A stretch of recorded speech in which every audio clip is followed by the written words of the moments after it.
Kaning Tangerang, yakin wujudkan. Selamat pagi sahabat Mido, kembali lagi bersama saya Irna dalam acara Bincang Imigrasi Tangerang. Saat ini kita kehadiran tamu istimewa narasumber kita, Bapak Andi Ahmad Akbar atau yang akrab disapa dengan Pak Akbar. Selamat pagi Pak Akbar. Selamat pagi Irna. Halo sahabat Mido. Nah sahabat Mido, Pak Akbar merupakan Kepala Subseksi Izin Tinggal Kantor Imigrasi Tangerang. Nah sekarang nih pasti sahabat Mido kan udah tahu dong sekarang kita mau bahas apa. Kita akan bahas izin tinggal pada masa adaptasi new normal. Nah mungkin buat teman-teman yang udah kasih DM atau udah komen nggak apa-apa, nanti pertanyaannya akan kita jawab pada segmen terakhir ya. Nah yuk kita langsung tanya-tanya aja ya sama Pak Akbar. Sebelum kita mulai, aku mau kasih tahu kalau misalnya nanti ada giveaway bagi 3 orang penanya. Bagi teman-teman yang mau nanya, jangan malu-malu, langsung tanya aja karena akan langsung dijawab oleh Pak Akbar. Oke, nah Pak Akbar, aku mau tanya nih, gimana sih pelayanan izin tinggal bagi WNA saat ini? Baik Irna, jadi saat ini pelayanan izin tinggal di kantor imigrasi kelas 1 non-TP Tangerang itu sejak bulan Juli sudah berjalan. Jadi pada saat bulan Juli tahun 2020, sekitar tanggal 10 Juli, itu Direktorat Jenderal Imigrasi mengeluarkan surat edaran terkait dengan izin tinggal dalam tatanan normal baru. Nah, di surat edaran itu dijelaskan bahwasannya orang asing yang pemegang izin tinggal kunjungan dalam keadaan terpaksa itu wajib mendapatkan izin tinggal yang terbaru atau memperpanjang izin tinggal sebelumnya. Jadi waktu itu diberikan batas waktu Irna sampai tanggal 20 Agustus. Namun seiring berjalannya waktu 20 Agustus itu dianggap kurang waktu kepada orang asing untuk memperpanjang, sehingga pada saat itu diperpanjang lagi sampai dengan 20 September. Kemudian pimpinan kita di Direktorat Jenderal Imigrasi sendiri merasa masih kurang waktunya terhadap orang asing, sehingga diperpanjang kembali sampai terakhir 5 Oktober. Jadi dari Juli sampai Oktober, 5 Oktober itu mereka wajib memperpanjang izin tinggal dia atau mengajukan permohonan visa baru. Seperti itu. Nah kalau pengajuan izin tinggalnya itu sampai berapa kali ya Pak dia bisa melakukan? Nah, jadi kalau misalkan perpanjangan izin tinggal sendiri itu, kalau untuk visa on arrival dan izin tinggal kunjungan itu bisa diperpanjang sampai 5 kali. 5 kali. Kemudian kalau misalkan izin tinggal terbatas itu dapat diperpanjang sampai 6 kali atau paling lama 6 tahun. Kalau izin tinggal tetap bisa diperpanjang sampai dengan unlimited nantinya, seperti itu. Oh, jadi kalau misalnya pemohon yang sudah sampai batas maksimal perpanjangan harus mengajukan yang baru ya Pak ya? Betul. Oh. Harus mengajukan visa baru. Berarti sekarang pakai visa elektronik Pak? Betul. Jadi saat ini Direktorat Jenderal Imigrasi sendiri mengeluarkan kebijakan memberikan visa elektronik, tapi ada juga masih menggunakan stiker visa ya bagi orang asing yang berada di luar negeri, seperti itu Irna. Saat ini kondisi visanya apakah masih dibatasi atau bagaimana Pak? Kalau saat ini kondisi permohonan visa memang dibatasi ya, artinya hanya untuk seperti misalkan visa kunjungan itu hanya diberikan untuk mereka yang ingin dalam rangka berbisnis, atau misalkan dia dalam rangka awak alat angkut yang ingin bergabung dengan kapal. Kemudian kalau misalkan visa tinggal terbatas, kalau secara Permenkumham nomor 26 itu memang dibatasi juga Irna. Jadi di situ hanya dijelaskan hanya untuk yang bekerja, penanam modal, kemudian penyatuan keluarga, kemudian lansia dan repatriasi. Selebihnya sih belum boleh untuk saat ini. Oh, jadi pilihannya WNA tersebut wajib mengajukan visa baru atau keluar dari. Betul. Oh, oke. Nah, kalau misalnya udah dapet persetujuan visa nih, selanjutnya gimana Pak? Nah, jadi di visa itu sendiri kan boleh mengajukan orang asing yang berada di dalam negeri atau di luar negeri. Kalau misalkan dia pemegang izin tinggal kunjungan atau visa kunjungan, dia tidak perlu melapor ke kita. Jadi misalkan visa kunjungannya itu diberikan oleh Direktorat Jenderal Imigrasi, diberikan 30 hari, berarti izin tinggalnya 30 hari. Contoh misalkan visa kunjungan dia nih diberikan per tanggal 1 Desember 2020. Oke. Nah, kemudian di situ tertera di elektronik visanya 30 hari. Nah, itulah izin tinggal dia 30 hari dari tanggal 1 Desember tadi. Tidak perlu melapor ke kita. Namun pada saat nanti menjelang 30 hari, sebelum 30 hari tadi akan berakhir, langsung datang ke kantor imigrasi sesuai dengan domisilinya untuk memperpanjang izin tinggal.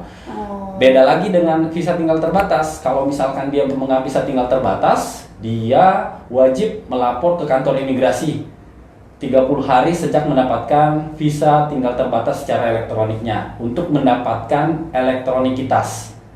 Oh, ikitas itu ya. Ya. Oke. Nah, tapi kalau misalnya selain mendapat elektronikitas, apakah di paspor nanti diterapkan juga untuk pemegang itas? Betul. Nanti untuk pemegang itas sendiri akan diterapkan di paspornya. Selain dia mendapatkan elektronikitas, di paspor pun akan diterapkan izin tinggal dan akan ditandatangani oleh pejabat yang berwenang. Oh, jadi perbedaannya itu ya Pak, kalau misalnya ITK, kalau dia dapat izin tinggalnya 30 hari, maka bisa ke imigrasinya sebelum 30 hari itu berakhir untuk memperpanjang selanjutnya. Betul Berarti sekali. kalau misalnya ITAS itu wajib ke kantor imigrasi sesuai domisili dalam 30 hari itu untuk mendapatkan terancap pada paspor dan Elektronikitas. Berarti Betul. foto lagi kah atau gimana Pak untuk ITAS? Ya, kalau untuk kita sendiri nanti foto. Jadi setiap perpanjangan dia akan foto. Oh gitu, oke. Nah jadi sahabat Mido perlu diingat ya, nanti kalau misalnya sudah mendapatkan persetujuan visa, dilihat lagi ya kalau misalnya untuk visa ITK itu maka tidak perlu kantor imigrasi, namun bisa kantor imigrasi sebelum izin tinggal pertamanya habis ya Pak ya. Betul. Jadi jangan sampai habis nanti kena overstay. Nah untuk yang izin tinggal terbatas wajib ke kantor imigrasi untuk mendapatkan raan visa dan kitasnya. Kitas nanti akan dikirim secara sistem by email. By email ya, jadi setelah foto wawancara baru dikirimkan gitu ya Pak ya? Betul. Oke, nah Pak Akbar ini udah ada pertanyaan nih Pak Akbar, boleh kita langsung sesi Boleh, jawab? sangat boleh. Karena sangat antusias ini. Yang pertama nih Pak, dari Pak Kamaludin, bagaimana sih cara alih status dari ITAS ke kitab? Untuk alih status ITAS ke kitab ini dalam rangka apa? Penyatuan keluarga misalkan atau ini sponsor istri? Sponsor istri. Jadi kalau misalkan alih status izin tinggal terbatas ke izin tinggal tetap itu sangat bisa dengan sponsor istri. Yang jelas salah satu syaratnya itu usia perkawinan minimal 2 tahun. Itu sudah tertera dalam Permenkumham tentang alih status. Nah, untuk tata caranya silahkan datang ke kantor imigrasi sesuai dengan domisili. Berarti di kantor imigrasi Tangerang ya. Silahkan datang, nanti akan diperiksa atau dicek persyaratan apakah sudah lengkap atau belum. Jika sudah lengkap nanti akan kita submit permohonannya, kemudian kita berikan tanda terima. Tanda terima ini juga berlaku untuk kode billing pembayaran PNBP ke bank. Jadi nanti PNBP itu distorkan sendiri ke yang bersangkutan melalui bank, akan distorkan ke negara. Kemudian setelah permohonan kita terima, nanti kita ada proses yang namanya foto, kemudian pengecekan lapangan terhadap penjamin.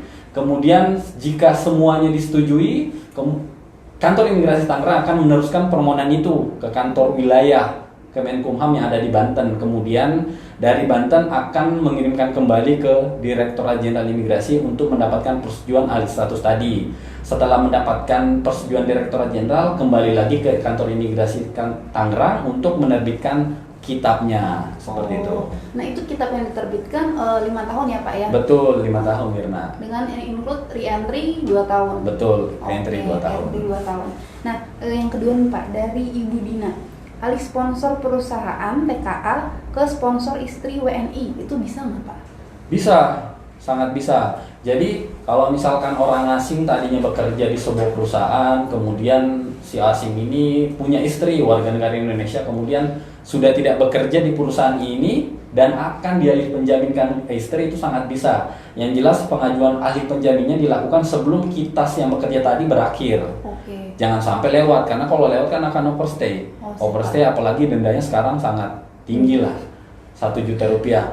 Jadi tinggal diajukan juga ke kantor imigrasi Tangerang, Irna. Tinggal dibawa persyaratannya, salah satu syaratnya yang penting adalah akte nikah. Oke.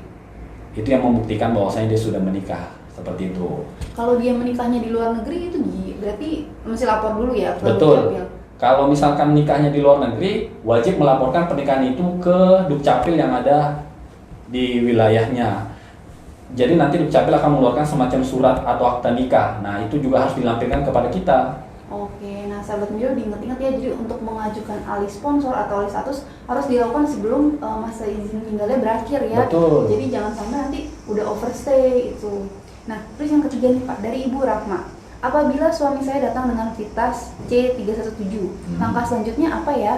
Nah, kalau misalkan orang asing yang berada di luar negeri, baik dia pemegang elektronik visa atau pemegang stiker visa, setelah masuk ke Indonesia sama dengan pertanyaan pertama tadi, diberikan waktu sampai 30 hari sejak dia mendarat. Contoh misalkan dia mendarat tanggal 1 Desember 2020. Jadi dia punya batas waktu 30 hari sejak 1 Desember itu untuk melapor ke kantor imigrasi setempat.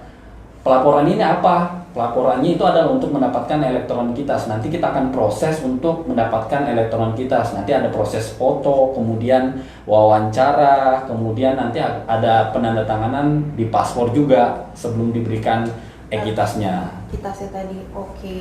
Nah, untuk Mas Soyu ada pertanyaan? Oke, ada pertanyaan dari akun @yunia08. Bagaimana jika WNA ingin mutasi visa tetapi visa sebelumnya baru saja diperpanjang, belum habis masa berlaku? Mutasi visa. Mutasi visa. Jadi pertanyaan seperti itu. Bagaimana jika WNA ingin mutasi visa tetapi visa sebelumnya baru saja diperpanjang, belum habis masa berlaku? Oh, mungkin maksudnya izin tinggal kali. Mungkin saat ini dia pemegang izin tinggal, kemudian dia mau mengganti indeksnya. Mungkin ya. Bisa. Mungkin saat ini pemegang 211 atau visa kunjungan atau izin tinggal kunjungan, kemudian dia mau beralih misalkan bekerja menjadi indeks visa 312, itu sangat memungkinkan. Yang jelas untuk mendapatkan indeks visa yang lainnya itu jangan sampai izin tinggal sebelumnya habis gitu loh. Jadi misalkan sekarang pemegang izin tinggal kunjungan 211A yang berlaku misalkan sampai dengan 10 Januari 2021. Kemudian ada rencana ingin bekerja di sebuah perusahaan, silakan saja mengajukan permohonan visa yang terbaru yaitu indeks 312. Yang jelas mendapatkan visa 312 ini jangan sampai melewati masa berlaku yang izin tinggal kunjungan tadi. Jangan sampai lewat dari 10 Januari 2021. Minimal dia sudah mendapatkan 312 ini di tanggal 9 atau 10 Januari 2021. Karena kalau misalkan lewat, pasti akan overstay. Oh, gitu ya Pak. Seperti ya? itu. Mungkin tadi maksudnya Pak. Oke, selanjutnya dari akun Instagram dengan nama @e_s_2011. Pertanyaannya adalah, WNA asing saya saat ini overstay, apakah bisa mendapatkan visa baru, haruskah keluar? OS-nya sudah 63 hari. Oke, jadi kalau misalkan secara aturan ya, kalau misalkan sudah overstay, ada dua pilihan, bayar biaya denda atau keluar. Kemudian kalau mengajukan visa baru pun sangat bisa, tapi pada saat nanti perpanjangan ke kantor imigrasi itu akan terdeteksi bahwasannya dia overstay, dia tetap harus membayar.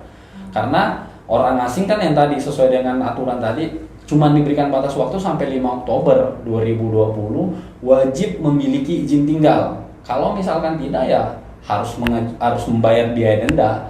Kalau enggak tidak sanggup membayar biaya denda bisa dideportasi. Oh, Gitu. Kena TAK ya Pak ya? Kena TAK dari seksi Intal Dakim. Oke. Oke, ada pertanyaan selanjutnya dari akun @nadirah_ahmad. Halo, apakah visa ITK kalau sudah 5 kali bisa di-renew?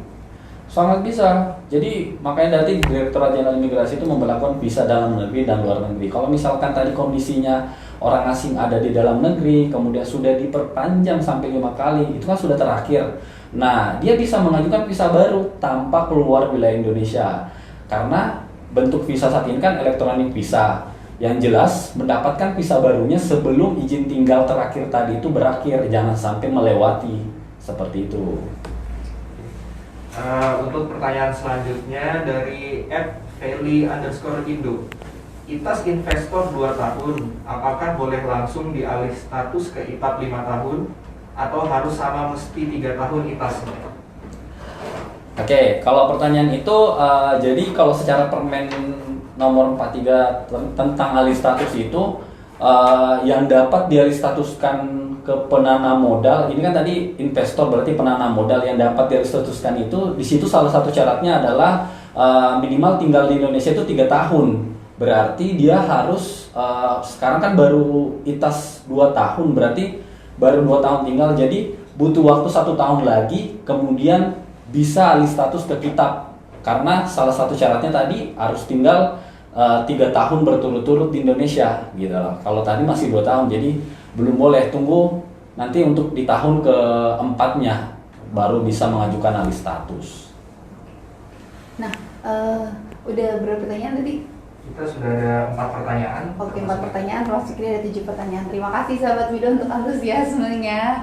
Nah, sudah sampai di penghujung acara nih. Buat teman-teman yang mungkin nggak kesempatan ikutan live dari awal, tenang aja karena ini akan diupload lagi di Instagram dan di YouTube. Nah, buat teman-teman yang mungkin ingin kontak langsung ke kantor imigrasi terkait layanan izin tinggal, bisa kontak ke WhatsApp-nya juga ya Pak ya? Betul, jadi kita ada layanan yang langsung ke izin tinggal dan status keimigrasian, nanti mungkin bisa melalui WhatsApp. Nah, WhatsApp ini yang perlu diingat adalah di jam kerja. Iya. Nah, mungkin bisa dicatat di WhatsApp kami, yaitu di 0821 1430 9957. Saya ulangi ya, di 0821 1430 9957. Oke. Nah, ini layanan WhatsApp yang itu untuk Dirjen Imigrasi. Dirjen Imigrasi. Saya ulangi nih, kalau misalkan untuk bagian kami yaitu di 0822 1370 7667. Saya ulangi ya, di 0822 1370 7667, atau mungkin bisa melalui medsos di kantor imigrasi Ya, Tangerang. bisa langsung DM ke IG atau ke DM ke Twitter boleh, atau bisa langsung ke WhatsApp kita juga di Ya. 0811 811 9000. Kalau memang tidak puas bisa langsung datang ke kantor imigrasi, bisa tanyakan, kita ada layanan customer service juga. Iya betul, buat teman-teman yang mungkin lebih enak nih untuk face to face atau ya mau bawa persyaratannya, boleh untuk konsultasi langsung ke kita. Tapi jangan lupa untuk protokol kesehatannya harus tetap di nomor 1 kan ya, jangan lupa pakai masker dan cuci tangan sebelum masuk di kantor imigrasi Tangerang. Nah sahabat Mido, terima kasih atas perhatiannya yang sudah menonton acara ini dari awal sampai akhir. Kami mohon maaf atas kesalahan-kesalahan atau ada kekurangan dalam IG live ini. Sampai jumpa pada kesempatan berikutnya. Dadah.